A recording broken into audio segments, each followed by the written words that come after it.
طالبان نے کابل کو فتح کرنے کے بعد دنیا کو بتا دیا ہے کہ وہ اب پورے افغانستان کے مالک بن گئے ہیں۔ افغانستان کے صدر اشرف غنی اپنی جان اور مال بچانے کے لیے ملک سے فرار ہو چکے ہیں۔ دنیا بھر میں طالبان کی فتح پر مختلف تبصرے ہو رہے ہیں، لیکن تبصروں میں جو مشترک بات ہے وہ یہ ہے کہ طالبان نے نہ صرف 9 دن کے اندر کس طرح پورے افغانستان کو کنٹرول کر لیا، دنیا حیران اور پریشان ہے۔ امریکن CIA سے لے کر MI6 تک تمام ایجنسیوں کے سربراہ سر جوڑ کر بیٹھ گئے ہیں کہ آخر ایسا کیا ہوا کہ تمام تجزیے غلط ثابت ہوئے۔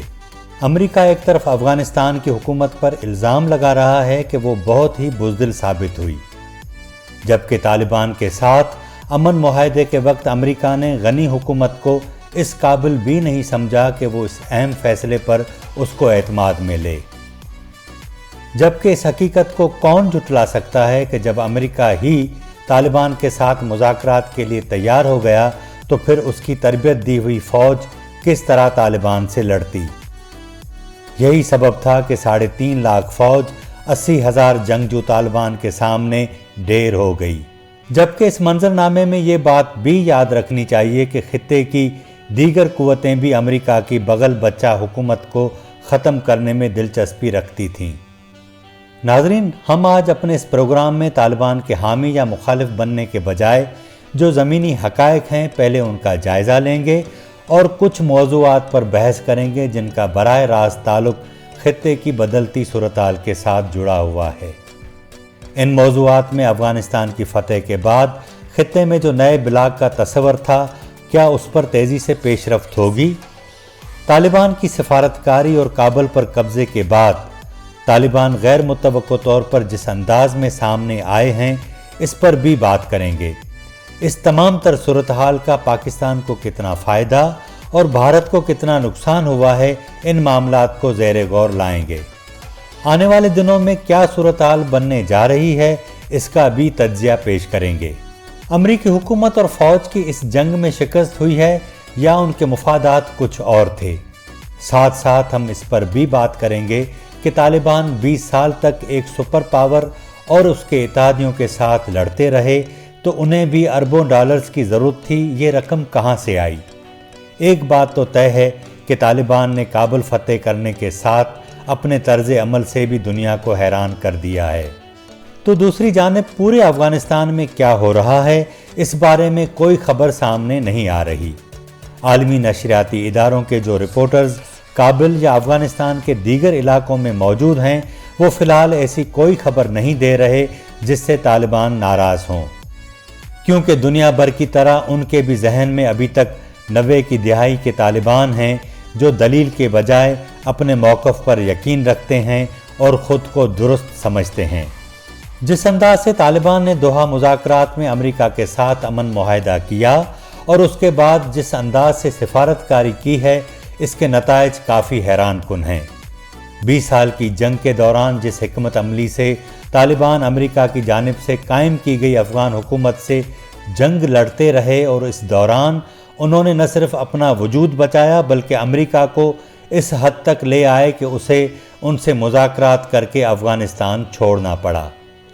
لیکن جس انداز سے امریکہ نے افغانستان کو چھوڑا ہے اس نے دنیا بھر میں امریکہ کو بطور سب سے طاقتور قوم ہونے کے تصور کو شدید نقصان پہنچایا ہے۔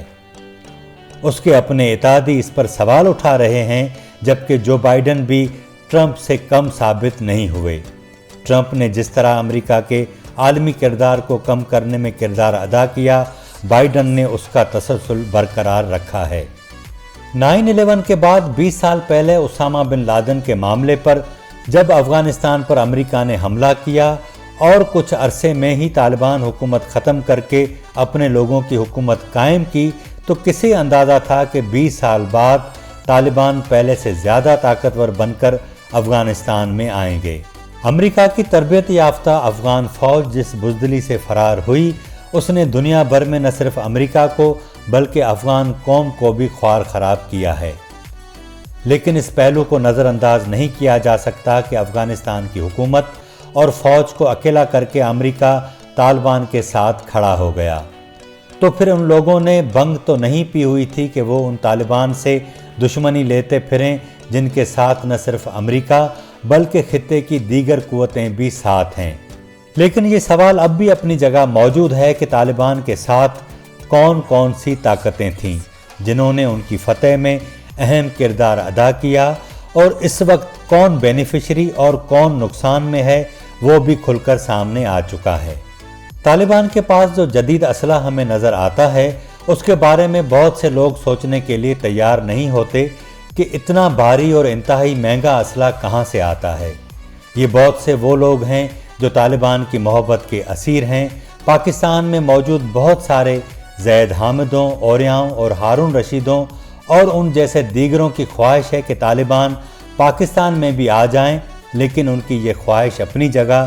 ایک بات ضرور ہے کہ کابل کی فتح کے بعد آنے والے دنوں میں پاکستان میں جو تھوڑی بہت شعور اور استدلال کی کھڑکیاں کھلی ہوئی ہیں اور تھوڑی بہت ایک دائرے میں جو بات کرنے کی اجازت مل جاتی ہے، وہ کھڑکیاں بھی بند ہونا شروع ہو جائیں گی۔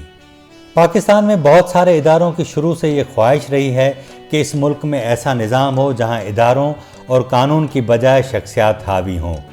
آپ اندازہ کر لیں کہ طالبان کے کابل پر کنٹرول کے بعد پاکستان میں وہ مذہبی جماعتیں جو ایک دوسرے کی سخت مخالف ہیں اس معاملے پر ہمیں ایک پیج پر نظر آتی ہیں۔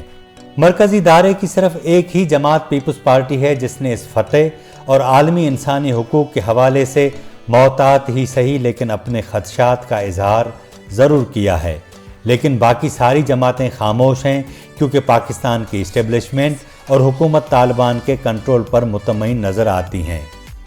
اگلے پروگرام میں ہم اس پر بات کریں گے کہ طالبان نے 20 سال جنگ امریکہ جیسی سپر پاور سے کیسے لڑی اور کروڑوں ڈالر انہیں کس طرح ملتے رہے۔ اگر ہمارا پروگرام آپ کو اچھا لگا ہو تو اسے ضرور سبسکرائب کریں، لائک کریں، شیئر کریں اور اپنی رائے کا اظہار ضرور کریں تاکہ آنے والے دنوں میں ہم اس پروگرام کو مزید بہتر بنا سکیں۔ مجھے اجازت دیجیے، اللہ حافظ۔